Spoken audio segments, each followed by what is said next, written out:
Good evening, I'm Dennis Ward. Welcome to APTN National News. Assembly of First Nations National Chief Roseanne Archibald says the suspension she has been placed under is unlawful. She threatened the AFN with legal action if they did not meet a series of demands. The move comes after the AFN said the National Chief was suspended pending an investigation and that she would not be allowed to attend next month's annual General Assembly. Archibald says her purported suspension and denial of entry to next month's Chiefs Assembly is, quote, a means to intimidate, punish, and silence her to avoid any discussion on the potential misuse of public funds by the AFN. Archibald gave the AFN until noon today to confirm, among other things, that the suspension was done without proper authority and that she be free to resume her normal duties immediately, including attending the AGA. Archibald later tweeted that she received a preliminary reply from AFN lawyers before the deadline. The AFN has not responded to requests for comment. Joining us now to speak more about what's going on with the AFN is former AFN Regional Chief for Manitoba, Kevin Hart, and Russ Dibo, a longtime critic of the AFN, who also ran for National Chief in 2018. Gentlemen, thanks both of you for being with us here. First off, I'd like to get your take on the attempted suspension of AFN National Chief Roseanne Archibald and the plan to bar her from attending the upcoming annual General Assembly in Vancouver. Kevin, let's start with you. I think right now we have a current situation where we have a national chief that's not in the office. There's so many issues that are affecting First Nation communities right now that have not been addressed, resolved, or spoken to by the national office, and this has been neglected to this fiasco that we see before us right now. The national office has been silent. It has not really been a voice without a plan to address anything critical that has happened in this past year for us as First Nations people. The result is that we see right now over 10,000 unmarked graves across Canada with no voice. We have a papal apology coming forward where there is a lot of mixed reaction and emotions from survivors across this country. We have climate change in the environment affecting us, and high gas prices that are only going to impact us as the most marginalized people in this country as First Nations due to the food insecurity and the high cost in the north and on First Nations across this country. So what we're seeing right now is that we have a national chief, but under the current leadership, we have no leadership. Russ, what are your thoughts? The National Chief says that the executive doesn't have, the authority to suspend her. But what are your thoughts on this suspension and an attempt to bar her from attending the upcoming AGA? Well, first, let me say that since 2015, the Assembly of First Nations has been increasingly a tool of the federal government in terms of policy and legislative development. They've signed memorandums of understanding on a new fiscal relationship and on joint priorities. And so the current national chief has inherited, 8 years of what the previous national chief did with the organization to turn it into basically a branch office of the federal government. I think it would be pretty hard for her to single-handedly turn that around. But in terms of the executive committee suspending her and forbidding her to speak at the assembly, I think she's they have definitely overreached their authority. The AFN charter is subject to interpretation, but she's an elected official. And for, the executive, regardless of what she said that they don't like, for them to suspend her, it's the first time in the history of AFN that they've done that to the first female national chief. And ultimately, it's the chiefs in assembly who are in charge of the executive committee and in charge of the national chief. And to forbid her from going to state her case there to the assembly is, I think, very unfair. And I understand right now regional chiefs are meeting today with their chiefs in different regions to decide if it's going to be business as usual or if they're going to delay the assembly, which of course will have economic and political consequences if they do that.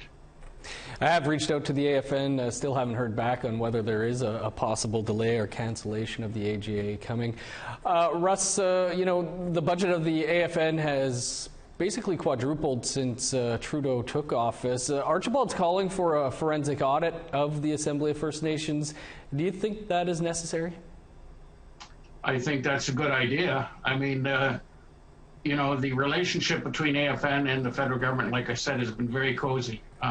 Even when I ran for national chief, I was pointing that out. If we have people that are bringing forward claims of bullying, intimidation, and harassment, then yes, we as an executive have to take that seriously as well too. And it has to be investigated, it has to be vetted out, and those reports need to be shared with the chiefs and the chiefs in assembly so that all the information could be there and that everybody can come to a conclusion from there, and then we work on a path moving forward. Gentlemen, we're very much over time here. Just very quickly, Russ, starting with you, how do you see this playing out with the national chief? Well, I think that the chiefs in assembly, if that Vancouver meeting goes ahead, I think they need to address this.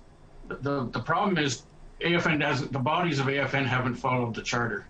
The Confederacy of Nations hasn't met in years. And in fact, the first resolution that was to be dealt with in Vancouver was to amend the charter to remove that body from the charter.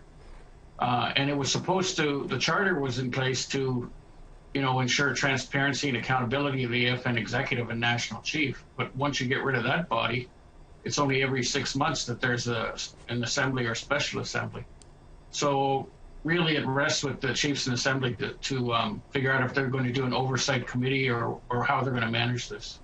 Kevin, very quickly, what do you see as happening here in the weeks ahead?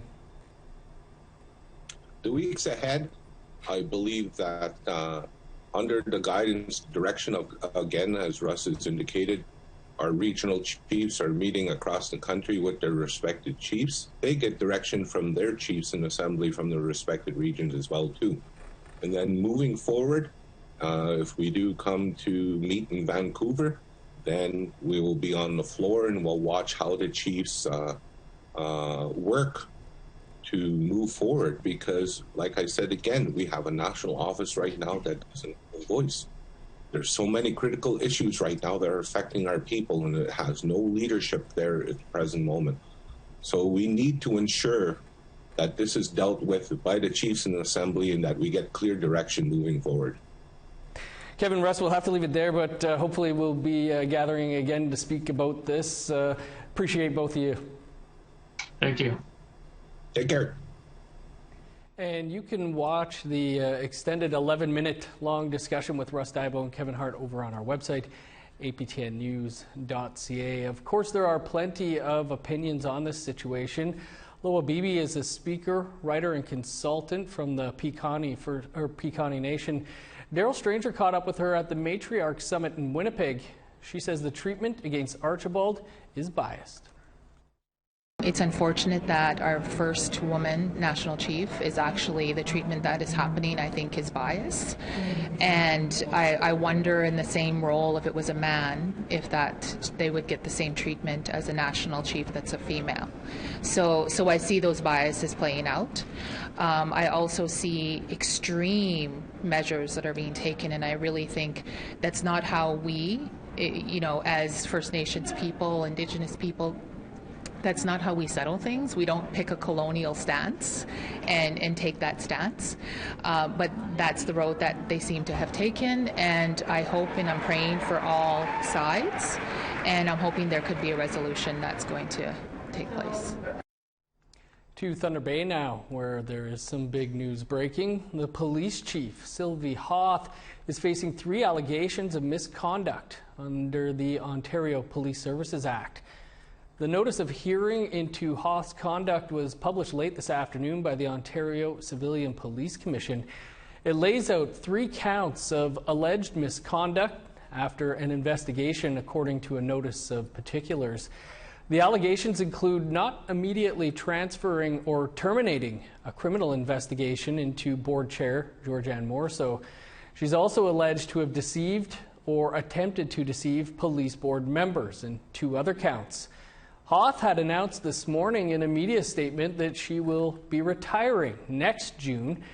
We reached out to Hoth via the Thunder Bay Police email but have not heard back. You can read much more on what's been unfolding in Thunder Bay with the police service and its board over on our website, aptnnews.ca. Well, more than 2 months after he disappeared, Frank Young's home community in northeastern Saskatchewan says it's not giving up. A walk was held in Red Earth Cree Nation yesterday to show the 5-year-old all the ways to come home. Young disappeared from his home on April 19th. Officials say they're facing dwindling resources and searchers are exhausted and equipment is breaking down. But Chief Fabian Head says firefighters and volunteers remain committed.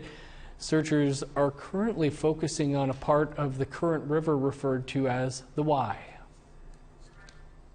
This focus is a result of spiritual knowledge keepers for the area to be searched again.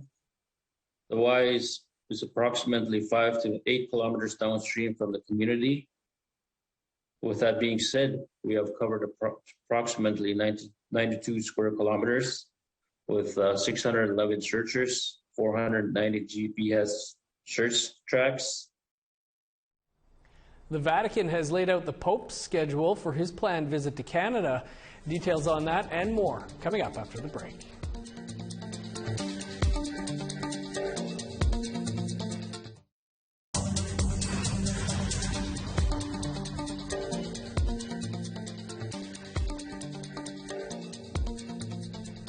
Welcome back.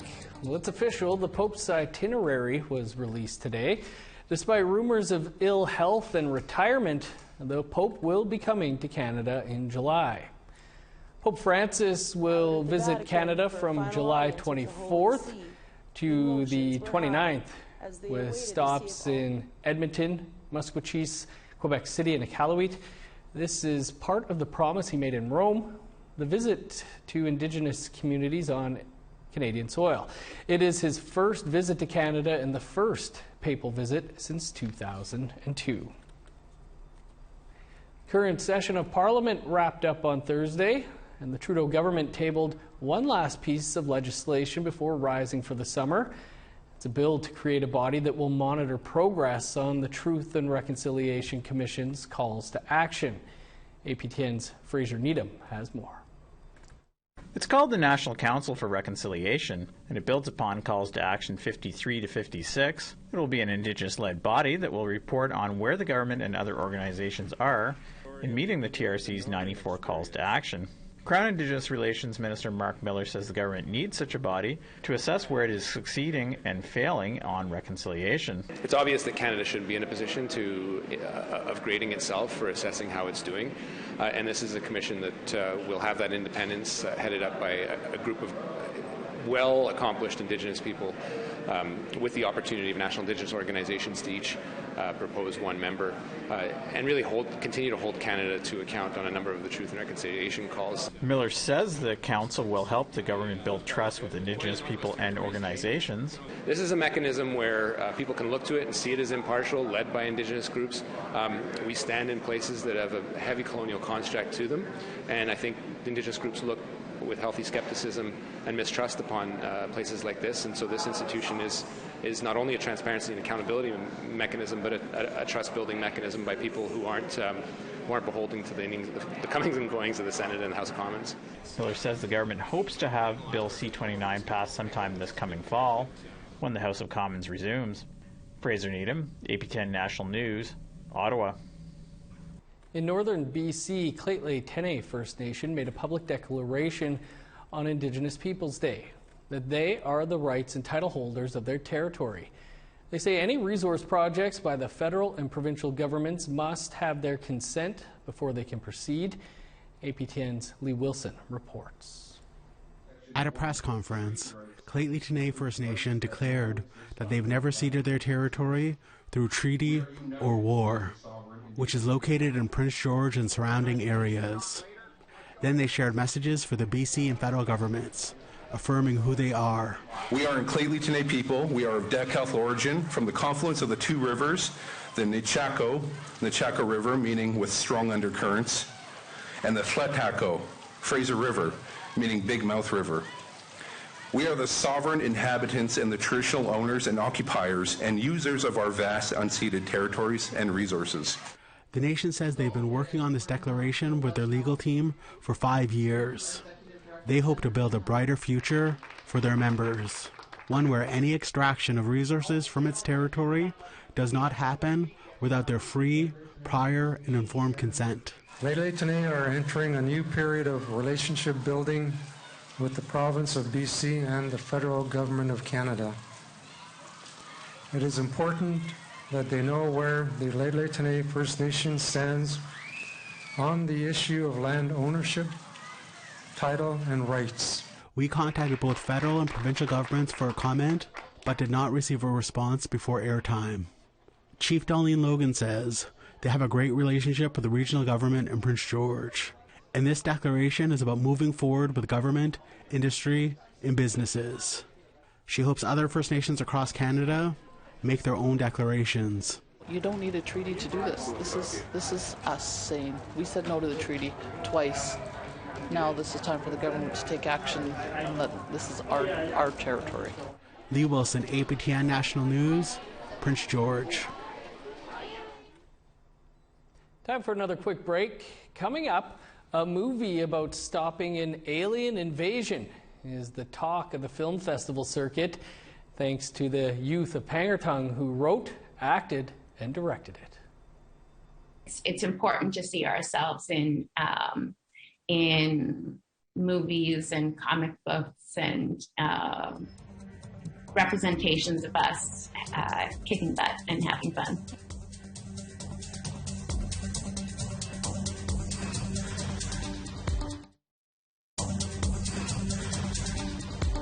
Welcome back. Time now for our photo of the day. Regular contributor Greg Scriver was in Winnipeg this past weekend and took in the Indigenous Day live performances at the Forks. Greg, you should have let us know you were in the city. You could have popped by. He took this image of the setting as seen behind the stage with the Human Rights Museum also in the background. You can send your photos to share at aptn.ca for the chance to be our next photo of the day. Now let's take a look at tomorrow's weather forecast. Starting on the East Coast, 25 with showers in St. John's, rain and 21 in Charlottetown, showers and 20 for Kuujjuaq and Nain. 27 with showers in Montreal, rain and 25 in Val-d'Or, sunny and 26 in Sault Ste. Marie, showers and 26 for North Bay, 23 and cloudy in Thunder Bay, 1 degree cooler in Sioux Lookout. 18 with rain for God's Lake, Thompson, and Churchill. 29 in Winnipeg, 23 with showers in Dauphin. 24 in Regina, 17 and cloudy in Saskatoon. 11 with showers for Meadow Lake, 15 and rain for La Ronge. Over in northern Alberta, 21 in Fort McMurray, 20 for Grand Prairie. Showers and 18 in Edmonton, 11 with rain in Lethbridge. 22 with the sun out in Vancouver and Victoria. 21 and sunny in Prince George, 22 for Smithers. 19 in Old Crow, rain, and 21 in Whitehorse. 24 for Yellowknife, 29 and sunny in Fort Simpson. 12 in Sax Harbor, rain, and 14 for Paulituck. 16 in Baker Lake, sunny, and 11 in Cambridge Bay. 6 in Resolute, 7 in Igloolik.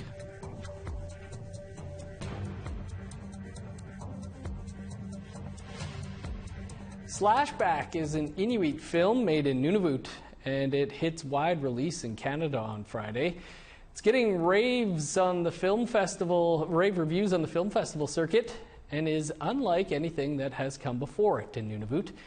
Our Kent Driscoll talked with the director and co-writer, Nyla Anuksuk, and found out why you don't mess with the girls from Pang. This is Panakto Nunavut, located on the eastern shore of Baffin Island and home to almost 1,500 people. It's one of Nunavut's most stunning communities, hands down. Pang is also the setting and the heart of Slashback, a sci-fi horror buddy film where four best friends and the cutest boy in Pang have to work together to stop an alien invasion. Making a full feature film in a remote northern community is just like trying to mount any large project in a small Nunavut community. For one, where were the 60-person crew going to live in a town short on housing and hotel rooms? You rent out the two schools. And we basically asked if it would be possible for our crew to move in for the summer. And we ended up shipping up about 60 beds and mattresses and turning all of the classrooms into bedrooms, makeshift bedrooms for our crew and cast. And so they were living essentially with a roommate, 2 people per classroom. The fictional Pang resonates as the real Pang. The small details are there for any Nunavummiut to notice. That took attention to detail. If we needed to make new curtains, we were buying the material from the co-op with the fabric that they had there. The girls, and same with wardrobe as well. If they needed sneakers, we were getting them, the sneakers that they would get at the co-op. The bikes. At one point, there was a pile of bikes, and I was a little worried. It's like, all the kids have the same bikes. But it also is true that in town, all the teenagers have the same bike, and they just have to put their initials on it because that's the bike that's for sale at the co-op. So it's okay that all the kids have the same bike. The 4 young actresses at the core of the story show how small communities forge close friendships. I think that when you're that age, you're trying to figure out who you are and where you fit in, and your friends are a big part of that. Slashback is rare for Inuit film. It isn't a serious documentary or a look at Inuit in history. It is a contemporary adventure. Anuksuk values those other films, so much so that she questioned herself. And I kind of was like, oh, should I be doing that kind of work? And is this somehow less important? And I think that, you know, it is different, but also it's important to see ourselves in movies and comic books and representations of us kicking butt and having fun. No spoilers, but we can confirm butt is kicked and fun is had. Slashback hits theaters and digital this Friday, Canada-wide. Let's go hunting. Kent Driscoll, APTN National News. I love it. Those polar bear scenes look wild. Been hearing about Slashback for months. I hope it does bigger business than Top Gun Maverick. That's all the time we have for your APTN National News for this Thursday. For much more, visit our website, aptnnews.ca. I'm Dennis Ward. Thanks for being with us. Have a great day.